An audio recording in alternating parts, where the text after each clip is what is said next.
Атым Төребек, психолог, психосоматолог. Бәрі простой нәрсе негізінде. Мен кіммін деген сұраққа мынау жауап беруден қашып жүрген адамдар, олар қандай? Тек қана мен туралы айта аламын, ол туралы еш нәрсе білмейміз. Сұрақтар тек қана мен деп сұрай аламын да. Мен күткен нәрсем бірден болу керек та маған. Әйелге даму қаншалықты маңызды? То есть мен әйелмін деп өзінің қабылдаумен ғана ол дамиды. Негізінде әйелдің шаруасы әйел болу ғой. Әйелдің тыныштығы, ішкі жан күйі қалай вообще семьяға әсер етеді? Әйел өзі тыныш болса, бәрі тыныш қой. Сондықтан әйел қашан бақытты болады? Оған внимание жеткен кезде, признание болған кезде. Мен оны қашан түсінем, маңызды емес. Просто бастай беру керек. Бірінші подражание ғой. Бірінші подражание, одан кейін понимание, сосын осознание, сосын искренность болады. Ассалаумағалейкум. Эксклюзив ерекшеліктен бір қадам атты подкастымыздың көрермендері. Бүгін бізде қонақта Төребек ағайымыз, психосоматолог, психолог. Мен солай танимын жеке. Сіз өзіңіз таныстырып кетсеңіз? Атым Төребек, психолог, психосоматолог. Консультация жасаймыз. Төребек ағай, сіз осы көп подкасттарда адам өз-өзін тану керек деп айтып жатасыз. Біз неден бастаймыз өз-өзімізді тануды? Қалай ішкі жан дүниеміздің есігін ашамыз? Бірінші сұрақ қоямыз өз-өзімізге, мен кіммін деген. Сосын жауаптар келе бастайды. Бәрі сұрақтан басталады. Бәрі простой нәрсе негізінде. Біз қайта-қайта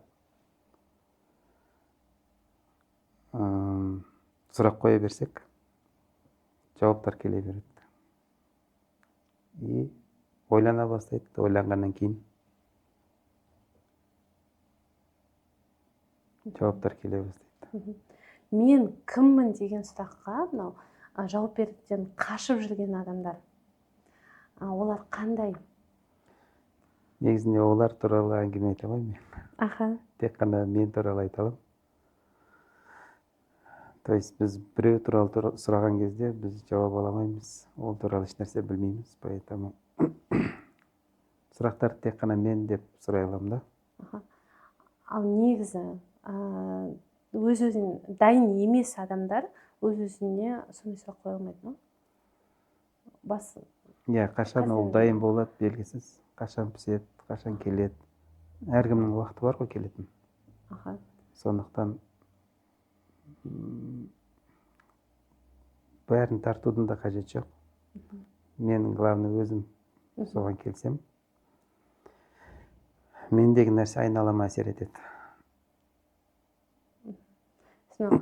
Психосоматолог ретінде консультациялар жасайсыз ғой. Сол кезде қандай қиындықтармен кездесесіз? Қиындықтар тек қана менде болады. Қашан мен күтем. Мен күткен нәрсем бірден болу керек та маған. Сразу бірден. И уақыт бермеген үшін, болатын нәрсеге уақыт бермеген үшін. То есть маған сразу бірден бәрі болу керек деген. Сол кезде қиындық болады. Қашан мен шарт қоям. Қазір болу керек десем, сол кезде қиналам. Бір нәрсе болмайған кезде ол солай қабылдау керек та. Мен просто жаңағында айтқандай планым дұрыс емес, планым дұрыс болмаған. Сол нюанстарды планға қосу керек. Любой проблемалар мені шынықтырады негізінде. Проблема емес, ол негізінде проблема жоқ қой. Не бар? Сабақ бар. Жаңа мына психосоматика жайлы сұрақтар қойып бастадық қой. Бала тәрбиесі деп жатамыз, самореализация деп жатамыз. Соны әйелге даму қаншалықты маңызды? Даму қай жағынан? Әйел даму дегенде, әйел даму екі сөз. Әйел и даму. Әйел қайда даму керек? Әйел болу жағына қарай даму керек та. Именно әйел болу жағына қарай. Әйел не істейді? Дамыған кезде не істейді? Күйеуге шығады, бала туады, ана болады. Сол жағынан даму дейді оны негізінде. И оның мектебі жоқ, университеті жоқ, дипломы жоқ. Оған қиыншылық жоқ та негізінде. Қалай даму керек дегенде. Ол просто өмір сүрсе болды, қиналмай. Даму керек деген нәрсе өзін қабылдау, мен кіммін, соны қабылдаса болды, ол дамиды. То есть мен әйелмін деп өзін қабылдаумен ғана ол дамиды. Иә. То есть ешқандай дополнительно білім алудың қажеті жоқ. Білім андай ғой, жаңағындай. Мама болу үшін диплом жоқ қой. Иә. Даму жағына қарай, даму дегенде мен қалай әйел бола аламын или қалай мама бола аламын. Мама не істейді, сол жағынан оқуға болады. Отбасы құрған кезде қандай әйел болу керек екен, сол жағынан оқыса болады да. Басқа жағын емес. Бизнес жағы емес, басқа жағы емес. Енді қазіргі таңда әйелдер көп талпынады осы білім алуға, неше түрлі курстарға қатысып, то есть ол әйелдің негізі шаруасы емес, солай деп ойлайсыз ба? Негізінде әйелдің шаруасы әйел болу ғой. Сол салада дамуға болады, сол салада оқуға болады да. Бірақ жаңағыдай ниетке қарасақ, ниетті дұрыстасақ, мен не үшін оқып жатырмын? Өзімді дәлелдеу үшін, өзімді признание дейді ғой, соны табу үшін. Сол жағынан қарайтын болсақ, ол қиналады. Маған признание жетпейтін болса, мен просто психологқа барып, оны жөндесем болады да. Дұрыстасам болады. Одан кейін ондай потребность қалмайды. Іздеп жатқан нәрсесі басқа оның негізінде. Өзіне признание алу үшін оқиды. Сол үшін ғана дамиды. Өзін дәлелдеу үшін. Сол үшін де отырмайды. Өзін керексіз сезінеді, керекті қылу үшін оқиды. Дәлелдейді. Признание табады. Бірақ іздеп жатқан нәрсесі өзі білмейді не үшін іздеп жатқан. Өзін қабылдамаған үшін, өзін таппаған үшін, өзін іздейді негізінде. Мынау на всякий там случай деген сияқты, жоқ, мен оны дұрыс жеткізген жоқпын. Иә, қорқыныштар бар ғой. Иә, қорқыныштар болады дегенше. Келешекте. Сол қорқыныштардың бәрін тоже психологпен барып проработка жасаса болады. Қорқыныштардың? Иә, страхтардың бәрін проработать етуге болады. То есть менің әрекет жасауымда да ол менің бір какой-то психологический травма ба? Иә. Травма емес, просто инструменттер бар да. Солармен жұмыс істеу керек. Енді қараңыз, әйелдің тыныштығы, ішкі жан күйі қалай вообще семьяға әсер етеді? Балаларына, күйеуіне? Әйел өзі тыныш болса, бәрі тыныш қой. Әйелдің жағдайы, күйі, негізі настроениесі. Қандай болса, үйдегі атмосфера сондай болады. Үйдегі бәріне әсер етеді ол. Сондықтан әйел қашан бақытты болады? Оған внимание жеткен кезде, признание болған кезде. Бірақ сол признание ол кімнен алады? Егер ол әйел болса, біреудің әйел болса, күйеуінен алады да. Күйеуінен алу үшін оған сезім беру керек. Сезім беру үшін ол сезімдерді тану керек. Сол жағынан дамыса болады, оқыса болады. Менде қандай сезімдер бар, оларды не істеу керек. Соларды қарастырса болады. Сөйтіп солардың жеткізу жолдарын үйренсе болады. Сол салада дамуға болады. То есть әйел анандай пахыр базарда жұмыс жасап, анандай еңбек істер жасау емес, ол ішкі күйін реттеу арқылы ғана дамиды, дұрыс қой, айналасы айна оның. Өзі жағдайы, күйі жақсы болса, қуаныш болса, оны қуантады. Оның ішінде қуаныш болған болса, қуаныш бар болса, қуантады оны. Жағдайын айналаның бәрі қуантады да. Оның ішінде жаңағындай уайым, қайғы болатын болса, айналасы оны уайымдатады. Сондықтан ішкі әлеміне қараса болды. Іштегі күйзеліс бар ғой, үйдің тіршілігімен сейіледі негізінде. Үйдің тіршілігімен. Үйде тіршілік бітпейді ғой. Үй жинайды, пол жуады, кір жуады дегенде, тамақ жасайды. Соның бәрі бытовуха ғой. Оның бәрі надоел болады. Не үшін? Потому что ол есептейді. А негізінде соның бәрі оның бүкіл проблемаларын шешіп береді. Егер оны просто істей берсе, есепсіз, ешнәрсе күтпей, біреу үшін емес, басқа үшін емес, қонақтар үшін емес, просто жасай берсе, ол оны уақытымен жақсы көре бастайды. Сонда профессионал болады. Сөйтіп, сол үйдегі жағдай үйдегілерге ұнайды ғой. Үйдегілерден бірінші ол признание алады. Үйдегі атмосфераны сол жасап берген үшін. Бірақ үйдегілер рахмет айтпайды дейді ғой. Олардан күтеді ол. Олар рахмет айтпайды. И благодарный дейді. Сол кезде ол не істеу керек? Ниетін өзгерту керек. Кім үшін жасау керек? Үй кімдікі деу керек та бірінші. Кім үйін жинап жатырмын? Сосын кім үшін жинап жатырмын? Енді қарап отырсаңыз, осының бәрі бір дәрежеге келіп тірелетін сияқты, менің ойымша. Дәреже дейтін болсақ, ол тағы да есепке кіріп кетеді да. Есеп мені қинайды. Қашан ол дәрежеге жетемін дегенше. Мен оны күтпеуім керек, қашан жетемін деп. Мен просто бастай беруім керек. Әрекет ету керек. Бүгін бір комнатаны, бүгін бір киімді жусам, мысалы, бүгін бір нәрсе істесем болды да. Главный, бүгінгі қазіргі тірлігім не істеп жатырмын, мен неден қашып жатырмын, немен әлек болып жатырмын.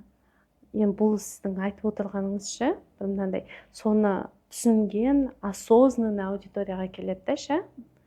Ал енді мен әлі түсінбейтін адам болатын болсам. Мен оны қашан түсінем, маңызды емес. Просто бастай беруім керек. Бірінші подражание ғой.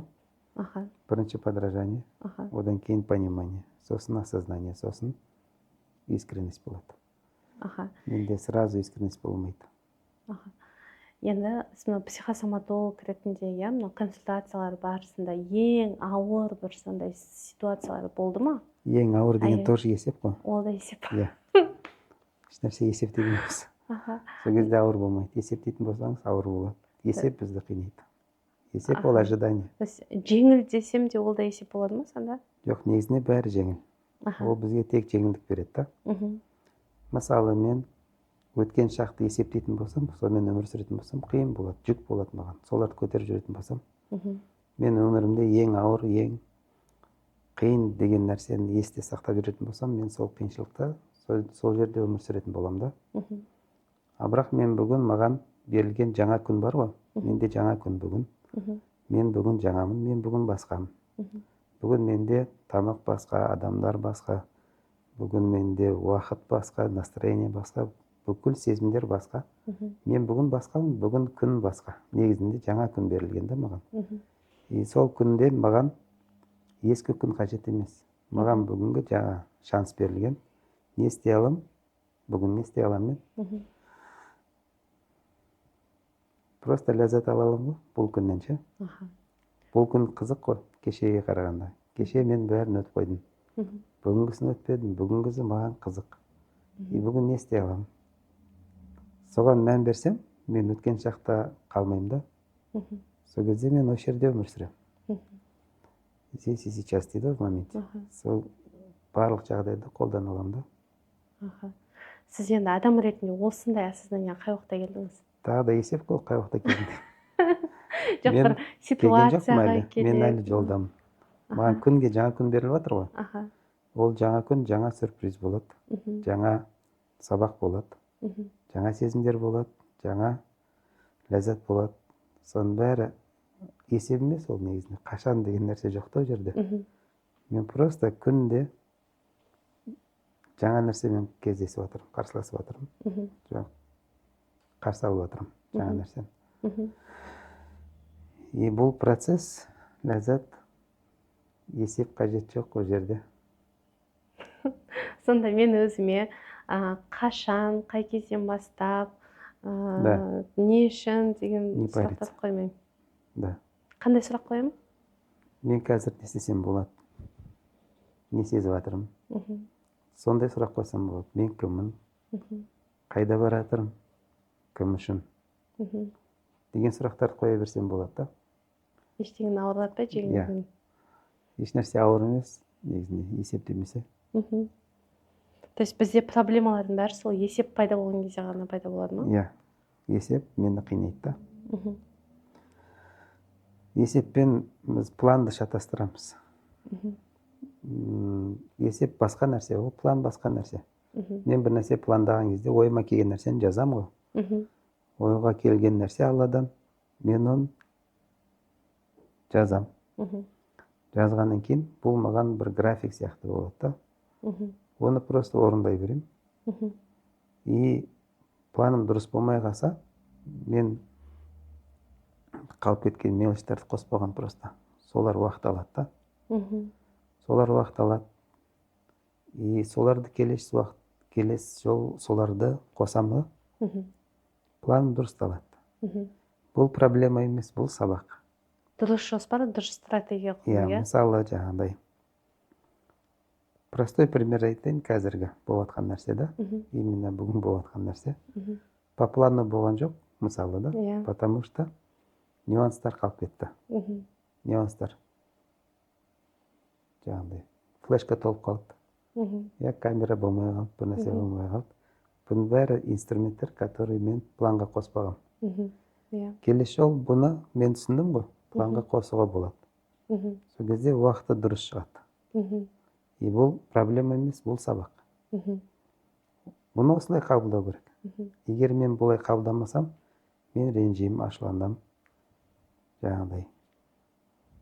Настроением бұзылады, дұрыс емес деймін. Қабылдамаған үшін сондай болады. А негізінде бұны осылай қабылдауым керек. Бұл процесс. И бұл бүгінгі процесс, ертең де осындай болады деген шарт емес ол. То есть қиын нәрсе жоқ та. Қабылдасам ләззат, қабылдамасам азап. Қоғамда көптеген требованиялар болады. Мысалы, қыз балаға көптеген требования болады дегенде. Қыз балаға мысалы, 40 жан тыйым деген сияқты. То есть айналасы. Көп деп кім есептеді? Көп деп кім есептеді? Көп деп қарама көрді. Кәдімгі простой нәрселер, требования, простые требования. Көп десе қиындатады. Қыз балаларға требованиялар бар. 40 жан тыю деген сияқты мынау. Сен қызсың, қыз деген майысып жүру керек, ер бала сияқты жүрме, қатты айғайлама, қатты күлме деген сияқты, сондай требованияларға сәйкес келемін деп өз-өзін жоғалтып алған әйелдер бар. Соларға қандай кеңес беруші едіңіз? Қалай өзін обратно табу керек? Неге жоғалтады, қалай жоғалтады? Өзінің қылықтығын жасырып қалады деген сияқты, бірақ болашақта ол уже сол проблемаға айналып кетуі мүмкін. Біреулерге ұнау үшін, жағу үшін әрекет жасай бастайды. И бұл белгілі уақытқа дейін келеді ғой. Сосын ол өзін түсінеді, что мен жаңағыдай өз өмірімді сүріп жатқан жоқпын. Біреуге жағу үшін өмір сүріп жатырмын дейді ғой. Соған келеді, соған келген кезде өзін іздене бастайды тағы да, қайтадан. И тағы да проработкаға барады ол. Сол кезде түзеледі, дұрысталады. Бірақ ондай болмау керек деген де шарт жоқ та. Потому что қызға қойылған талаптардың бәрі дұрыс. Егер ол дұрыс қабылдай алса. Проблема талапта емес, проблема өзінің қабылдауында болып тұр да. Бұның бәрі мен үшін сабақ қой. 40 үйден тыю деген нәрсе. Маған пайдалы ғой. Мен оны шештім, ол менікі емес деп шештім да. Сол үшін қиналып жатырмын. Біреудікі деп. Ол требование менікі емес деп ойладым. Негізінде мен үшін жаратылған бәрі. Солай, егер оны қабылдасам, бұл мен үшін айтылып жатыр десем, проблема жоқ онда. Онда ол өзінің өмірін сүреді да. Біреулер үшін емес. То есть тек қана болып жатқан нәрсенің бәрі мен үшін болып жатыр десе болды. Солай қабылдаса болды. Сол кезде ол біреудікі болмай қалады. Негізі мынау, мысалға, қыз кішкентай кезінде әнші болғысы келді немесе биші болғысы келді, бірақ Иә. үйіндегі ата анасы жоқ болмайды, қыздар там үйде отыру керек деген сияқты тыйып тастады, бірақ в какой-то момент ол сол жақсы көретін ісімен қайтадан айналысқысы келді дейік, Иә. сол кезде ол тұрады да не істеу керек? Ол кезде айтылған нәрсе мен үшін айтылды. Мгм. Маған сол кезде сол керек болды. Пайда болды. Аха. И олар мені қорғады Мгм. десе, Мгм. оның бәрі мен үшін болған десе, қабылдаса оны, Мгм. проблема болмайды да, Мгм. травма болмайды. Мгм. Бірақ ол кезде ол дұрыс қабылдамады оны. Мгм. Олар да неправ деді, олар да кінәлады. Мгм. Олардікі дұрыс емес деді, мен басқамын деді. Мгм. Сөйтіп, оларды мойындамай кетті, Мгм. қабылдамай кетті. Мгм. Қиналып кетеді сөйтіп. Мгм. Қашан ойланса, бұның бәрі мен үшін ғой. Мен үшін жаратылған. Мгм. Кезінде сол керек болған шығар маған. Мгм. И оны қабылдаса проблема жоқ. Зато мен қазір биге бара аламын дей алады да ол, Мгм. мысалы. Мгм. И қазір мен түсіндім қалай істеуге болады десе болады. Мгм. То есть еш нәрсе негативке емес, позитивпен қараса болады да. Аха. Мынау неше түрлі қорқыныштар болады, иә? Бизнес бастауға болсын, басқа жұмысқа көшу болсын, иә? Бастығынан жай қарапайым зарплатаны көтерші деп сұраудың өзі, бұл мынау қорқыныш сезімі, бұл жеке шекарадан шығудан қорқу ма? Негізінде шекара деген нәрсе жоқ та. Шекара деген нәрсе жоқ. Аха. Мен сұрауға қорқам. Мгм. Не үшін маған не деп қарайды, не деп айтады. Мен қандай болам оның назарында. Мен нашар болып қалам, төмен түсіп қалам. То есть содан қорқады. Мгм. И то же самое, егер бұл мен үшін маған бір сабақ болып жатыр, Мгм. маған үйретіп жатыр. Мгм.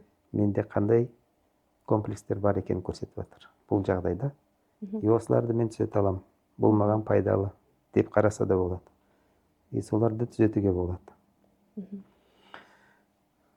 Менде қандай кемшіліктер бар, комплекстер.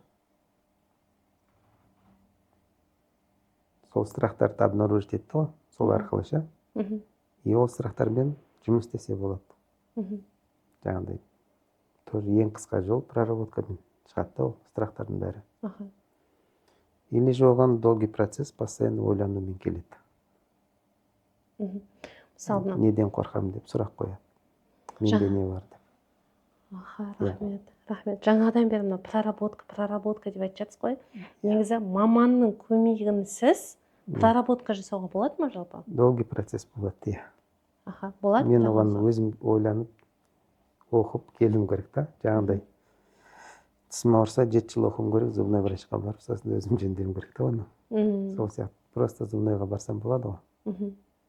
Ең қысқа жолда, Мгм. бас ауыртпай. Мгм. Ал енді жақсы маманды қайдан табамыз? Әлде ол тоже Отзывтармен. бағалы ма? Жоқ, отзывтармен іздеуге болады. Аха. Я кімде қандай результаттар болды, қарауға болады. Солай іздейді ғой, простой метод қой, исследование. Аха. Солай. То есть тек қана опыты бар адамдар ғана жақсы маман болып саналады ма? Енді жақсы дегенде кімге қалай ғой? Мгм. Кімге жақсы? Кімге біреу көмектеседі, кімге біреу көмектеспейді. Мгм. Барып көреді. Мгм. Мгм. Yani біреуге жақсы, біреуге әркім өзінің айнасы болады. Бәрібір. Мгм. Хорошо. Енді психосоматологтар, иә? Сіз өзіңіз психосоматологсыз. Оған қабілет керек па? Арнайы немесе кез келген адам оқып алады да, сонымен скрипттармен проработка жасап жүре бере ала ма? Ол опытпен келе алады, қабілеттерді дамытуға болады негізінде. Мгм. Тәжірибемен келеді бәрі. Жаңағыдай ғой. 99% это упорство дейді ғой. Мгм. Қайратта ол 99%. А 1% удача дейді. Мгм. Сәттілік просто. Мгм. То есть любой адамда ондай қабілет болады. Тек қана оқып, сол қабілетті дамыта берсе. Ол қабілеттер дән ретінде ғой. Қайсына су құятын болса, сол дамиды. Значит, мен өзімде жоқ деген нәрсемде дамыта аламын. Иә. Солай ғой. Жоқ деп ойлаймын, бірақ ол гендерде бәрі бар. Мгм. Адамзат баласында не бар болса, менде бәрі бар. Мхм. Оның түбі мынау адамдардың бәрі бірдей дегенге келмей ма? Иә, бірде ғой. бәрі бір топырақтан. бәрі бірдей. Хорошо. То есть ешқандай адам ешқандай ерекше емес. Ерекшесі сол қайсыған су құяды, сол ерекше болады. Сонысы дамиды. Иә. Аха. Хорошо. Енді осы арада біз балаларымыздың, ата ана ретінде өзіміздің бір көзқарастарымыз болады. Баламның осыған примерно қабілеті келеді ау деп. Иә, баланы бұзбамау керек та. Өзі нені қалайды, соған апару керек. Ол барады, көреді, ұнамады ма басқасына ауысуы мүмкін. Соған апару керек. Ұнамады ма басқасына. То есть оны зорламау керек, қинамау керек та. То есть мен ата ана ретінде қателесуім де мүмкін, иә? Иә. Мен оның орнына шешім қабылдамау керек. Мен тек қана көмектесе аламын шешіміне. Оларға бағыт көрсете аламын. Көмектесе аламын. Осы арада міне сұрағым келіп тұр да. Қазір мысалы тесттің уақыты жақындап қалды, енді болады бұйырса, көптеген балалар мамандық таңдайды. Ата-аналарға кеңесіңізді айтып кетсеңіз. Ата-аналар уайымдамау керек негізінде. Еш нәрсені уайымдамау керек. Бала бәрібір өзін табады. Любой бала өзін табады, қашан болса да. Қанша жыл жоғалтады дейді ғой. Жоғалтпайды, ол сонша жыл тәжірибе алады, наоборот. Опыт болады. Біреулер 40 жасында, 50 жасында өзін табады. 50 жыл жоғалтқан жоқ, ол негізінде опыт алды. Енді осы сол балалар, мысалы потенциал деп жатамыз, потенциалын қалай өздері біледі жастайынан?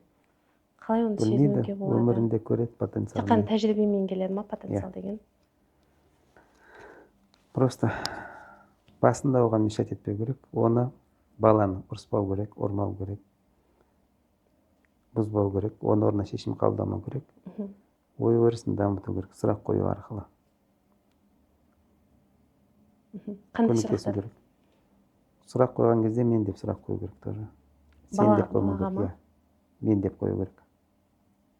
Ол қалай бір-бірімен айтып жібересіз бе? Мысалы, тамақ же дейді. Приказ береді. Оған сұрақ қоймайды. Қалай сұрақ қояды оған? Мен сенің тамақ ішкеніңді қалап тұрмын деп па? Ол сұрақ емес қой, ол менің қалауым болып тұр да. Ол қалауым болып тұр, Мен сені ашық қалады деп уайымдаймын, сол себепті де тамақ ішкің келеді ма?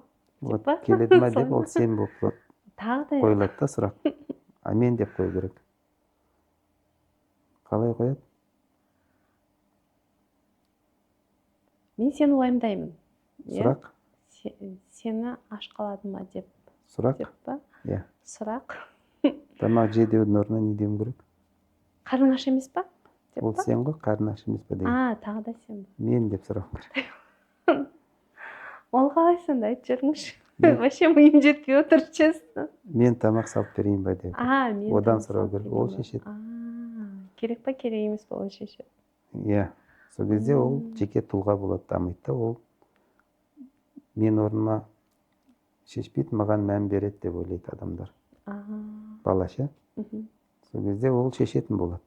А мен оның орнына шешіп қоятын болсам, оған ойлануға рұқсат бермеймін да. Мен оны дамытпаймын. Дамымайды, ойланбайды. Мен орныма шешеді дейді да. Шеше алмай қалады. Солай. Ақшаға байланысты мынау мақсат қою. То есть ақша мақсат бар жетке ғана келеді дейді. Ақшаның өзі инструмент. Мысалы, мен Астанаға бару үшін самолетті ойланбаймын, поезды ойланбаймын. Дұрыс па? Мен барғанда не істеймін, соны ойлана бастаймын. Поезд өзі келеді, самолет өзі келеді. Аппарат. Сол сияқты. Көліктерді ойланбау керек. Баратын жерді ойлану керек. Қайда барам? Немен баратыным, ол уже менің шаруам емес. Солай. Иә. Ол өзі келеді. Автоматом келеді. Қараңыз, адам даму үшін оған орта керек дейді. Иә, орта жақсы. Жақсы орта, жақсы дос деген сияқты. сондай ортаны қандай жерден Ондай құрау керек? ортаны мен қалыптастырсам болады. Өзім лидер болсам болады. Қалғандар ереді. А если мен қолымдан лидерский качество Бар. таба алмасам? Любой адамда бар ма? Любой адамда бар. Әр адам бір нәрседе лидер. То есть бір определенный, допустим, Мысалы, сіз өлең айтсаңыз, тыңдаушылар келеді. Өлең айтсаңыз. Олар айта алмайды, сіз тыңдайды. Сіз тігінші болсаңыз, заказ беретіндер келеді. Я? Ол сіздің қалыптастырған ортаңыз болады. Мен жаңағыдай Қазылғот мобилограф болсам, заказчиктер келе бастайды. Мен лидерім сол салада. Бұл менің ортам. Деген сияқты. Бізде қазір мынау орта дегеннің түсінігі былай да ше, тек қана бір компанияның бастықтары жиналып алады да бір жерде тамақ ішеді, немесе біздегі мынау психосоматологтарымыз бар, иә, тоже жиналып алады да, сол орта деп қабылдаймыз да ше. Мынау енді бізде орта дегенге басқаша. Блогерсіз ба? Мысалы. Мен психосоматологпын, екеуміз бір ассоциациядамыз. Хорошо. Бірақ сіз блог жүргізіп жатсыз, мысалы, подкаст түсіріп жатсыз. Иә? И осындай ассоциация аша аласыз, блогеров, ше? И солармен шай іше аласыз, бар. Единомышленник болып. И бір нәрсе, бір теманы сол жерде қозғай аласыз. И ортаңыз дайын, негізінде. Просто лидер бола аласыз, и все. Ал үйде отырған ана сондай зат жасай алады ма? Үйде отырған ана тоже. Тоже өзінің ортасын қалыптастыра алады. Иә, үйіндегілер оның ортасы ғой. Үйде отыр ғой. Үйінде қонақ күтіп алады. Үйінде бәрін жасай алады ол. Адамдар болса болды қасында. Ол соның ортасы. Ол жерде дамиды.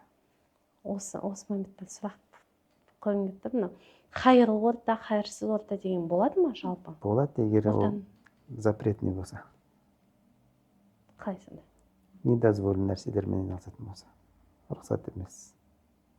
Сонда орта болатын болса, ол қайырсыз орта. Ол деградация болады ол жерде. Мысалы, дұға жасаған кезде де ондай сұрақ қойсам болады ма негізі? Иә, болады. Дұға жасаған кезде де мысалға, маған қайырлы орта берші деп сұрасам болады ма? Конечно, болады. Любой нәрсе сұрасам болады. Бұл мынау андайға келмейді ма? Бәрі мен үшін қайырлы болғаннан кейін, менің именно ортаны қайырлы деп сұрауым дұрыс емес па деген. Дұрыс бұрыс деген нәрсе жоқ. Мен любой нәрсе сұрай аламын. Маңызды болған кім үшін сұрайын. Аяқ киім бауынан бастап дейді ғой. Любой нәрсе сұрай аламын. Значит, мен өзім ортамды өзгерте аламын. Ортамды өзгертпеймін мен. Өзімді өзгертемін. Имею в виду, жоқ, егер маған қайырсыз орта болатын болса, мен оны түсінсем, значит, мен басқа ортаға бара аламын деген сөз ғой. Басқа орта қалыптастыра аламын. Источник ортам емес мен. Менің айнам ол просто. Ортам деген менің айнам. Источник мен ғой. Мен өзгерсем, айна өзгереді. Өзгерем деген, главное, шешім қабылдау керек. Орта кінәлі емес та. Мен өзгерем, орта өзгереді. Жақсы. Әйелдің күші әйел болуда деп айтасыз, иә? Ер адамның күші неде? Ер болуда. Ер болуда. Иә. Олар бір-бір үшін жаратылды ғой. Бір-біріне қызмет ету үшін. И бір-бірінсіз өзін түсінамайды. Мен қандай еркекпін, әйелсіз түсінамаймын да. Әйел қандай әйел, еркексіз түсінамайды, қандай әйел екен. И өзін тану үшін оған айна берілген сол. Айна сәл басқаша просто, басқаша қарау керек. И айнаны кінәламау керек та. Айна кінәлі емес қой. Кінәлі адам жоқ, өзіме қарауым керек просто. Айнаға рахмет айту керек, маған қызмет еткен үшін. Мысалы, менің ойымша, мысалы, плюс пен минус дейді ғой. То есть менің если тәкаппарлығым артып кетсе, онда менің жанымда мен тәкаппарлығымды түсіндіретін күйеуім, иә, сонда. ол маған көмектеседі. Ол маған көмектеседі, мен Мен тәкаппарлығым бар өзім екенін түсінуге. тәкаппарлығын көру үшін ол маған айна. Енді мен күйеуімді бір нәрсеге кінәлай берсем, иә, күйеуім оны признавать етпесе, жоқ ол олай емес деп, ол нені білдіреді? Значит, мен өзімді признавать етпеймін. Өзім қателіктерімді. Ол да соны көрсетеді маған. Мен оны кінәлаймын, значит, мен өзімді кінәлаймын негізінде. Бірақ кінәлі болғым келмейді да. Қабылдамай жатырмын. Оны кінәлаймын. Енді қазір мынау неше түрлі отбасылар болады, иә? Сол әкесі мүмкін зиянды әдеттері бар шығар, иә? Сол балаларға қалай әсер етеді? Ер бала болсын, қыз бала болсын? Әртүрлі әсер етеді. Біреулерге сабақ болады, біреулерге сынақ болады. Оны сабақ қылып алса болады. Ал мынандай жағдай болады ма, то что еркек сондай, там неше түрлі зиянды әдеттермен бар, ал әйел наоборот идеальный, бәрін жасайды, бәріне көмектеседі, қайынжандылығын күтіп алады, то есть балаларға жақсы тәрбие беруге тырысады, бірақ күйеуі сондай. Күйеу әйелдің айнасы ғой. Күйеу мысалы қандай әдеті бар? Жаман әдеті? Мысалы ішеді. Ол зависимость ғой. То есть күйеуі соған беріліп кеткен да, значит, әйелі тоже бір нәрсеге беріліп кеткен, ода да бір зависимость бар. Оның зависимостьтері әртүрлі болуы мүмкін. Бала шаға болуы мүмкін, қонақ болуы мүмкін, жұмыс болуы мүмкін, ақша болуы мүмкін. Зависимость. Соны күйеуге ауыстыру керек. Күйеуіне қарау керек та, сол кезде күйеуі оған қарайды. Араққа емес. Ол айна. То есть көңілін бірінші күйеуіне бөлу керек, сол кезде күйеуі де қойып. Ол күйеуге шықты ғой, замуж деген, за муж, за любое решение деген сөз. Ол сол үшін жаратылған да. Бала кездегі травмалар болашақта қалай әсер етуі мүмкін? Әртүрлі әсер етуі мүмкін. Ол бір инструмент ретінде қабылдаса болады. Одан сабақ алса болады. Онымен дұрыс нәрсе істеуге болады да. То есть келешекте мен осыны алдым, енді мен өз балаларымды қалай қорғасам болады. Соған түсірмеуге болады да. Сондай травмаға. Оны сабақ ретінде алса болады. Ешкімді кінәламай, наоборот, любой ситуацияға благодарный болу. Ол да тоже баланың бір несі дейсіз ғой. Егер мен біреуді кінәлайтын болсам, мен азаптан құтылмаймын ешқашан. Ата-аналардың гиперопекасы жайлы не деп айтасыз? Ол присвоение ғой, баланы иемдену. Менікі болған екен. Менікі болған нәрсе мен жоғалтуға қорқам. Бір нәрсе болып қаламын, басқа болып қаламын, қалай болады, не болады. Уайым, қайғы, стресс, депрессия азап болады да. Бірінші қателік ол присвоение, иемдену. Сол үшін ол менікі емес деу керек, бірінші. Түбін кесіп тастау керек. Менікі емес ол. Ал если наоборот болатын болса ше, мысалы балаларды ата-енеге тастап кету, қашу ма? Наверное, солай деп айтады шығар. Или даже демалыс күндерінде де апарып тастап, мысалы паралар өздері қыдыратын болса. Тоже из крайности в крайности ғой. Иә. Ол маған берілген аманат қой. Мен негізінде баладан қашып отқан жоқпын. Оның әкесінен қашып жатырмын. Балада проблема жоқ негізінде. Или же ата-анасынан қашады, ата-енесінен қашады. Или же мен нашар анам деген ұғым бар, содан қашады. То есть мен бәрін дұрыс деймін, бәрібір. Менікі дұрыс емес, может быть. Содан қашу мүмкін. То есть бір әрекет ол айнада. Балалардан қашып отқан болса, қашу әрекеті бір нәрседен қашып отқанын көрсетеді, айнасы. Кімнен қашып жатырмын деп сұрақ қоюым керек. Қашып отқан негізінде балалар емес. Балалар түседі ғой, жақсы көреді ғой. Басқа проблемадан қашып жатыр. Ал әйелдің күйеуіне деген обидасы балаларға қалай әсер етеді? Күйеуіне обида болса, балалар әртүрлі ауыру мүмкін. Өкпесі ауыру мүмкін. Жаңағыдай кашель, бронхи, ангина. Бұлардың бәрі обиданың белгілері. әртүрлі әсер етуі мүмкін. сол обидаларды жіберген кезде ғана уже баланың ауруы азаяды ма? Иә, егер менде проблема болмаса, оларда проблема жоқ. Айна ғой. Күйеумен проблема жоқ болса, балаларда проблема жоқ. Жақсы. Енді қараңыз, қазір мысалы аутист, ЗПР деген аурулар өте көп. Иә. Оның несі, себебі не деп ойлайсыз? Қарым-қатынаста, ата-анасының бір-біріне қарым-қатынасы. Бір-бірін қабылдамаған жағдайда. Оның бәрі емделеді негізінде. Өйткені емсіз ауру жоқ та. Мен өзім десем, мидың өзі как энергия деп елестетемін да, ше, жүрегіміз магнит. То есть миымыз нені ойлайды, жүрегіміз сол магнитша тартып алады. И сол сезімдер арқылы бізде мынау обида деген сияқты, сезімдер арқылы ол денеге не алады, выражаться етеді денеде. Иә, айна болады. Дене оны көрсетеді. Мен не ойлаймын, қандай сезім болады менде, сол денеде көрінеді. Ол айна болады да. Мен өзіме ол симаған кезде уже балаларға беріледі ме? Егер мен түсінбеген болсам, онда сырттан көрсетеді айнаны. Ең жақындардан, ең слабый звенодан көрсетеді, ең больной точкадан көрсетеді. Чтобы маған ертерек түсінікті болсын, ертерек түзелсін деп. Обиданы біз тек қана проработкалар арқылы жеңе аламыз. Иә, проработка әртүрлі болады. Обиданы сол адамнан барып кешірім сұраса да кетеді. Жай ғана кешірім сұрау. Иә. Техникалардың ең оңайы, или ең қиыны ма? Қиын деген нәрсе жоқ.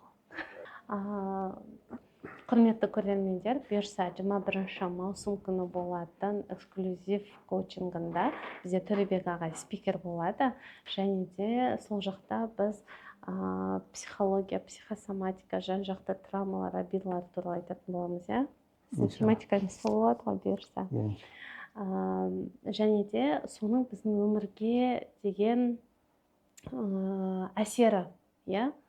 То есть мен өмірімді қалай жақсы жаққа өзгерте аламын, және де қалай өзімнен бастау керек екенімізді білетін боламыз. Бұйырса 21 маусым күні болатын эксклюзив коучингында бізде Төребек ағай спикер болады. Сіздерді күтеміз, өз орныңызды алып үлгеріңіз, себебі тек қана 30 қатысушы болады.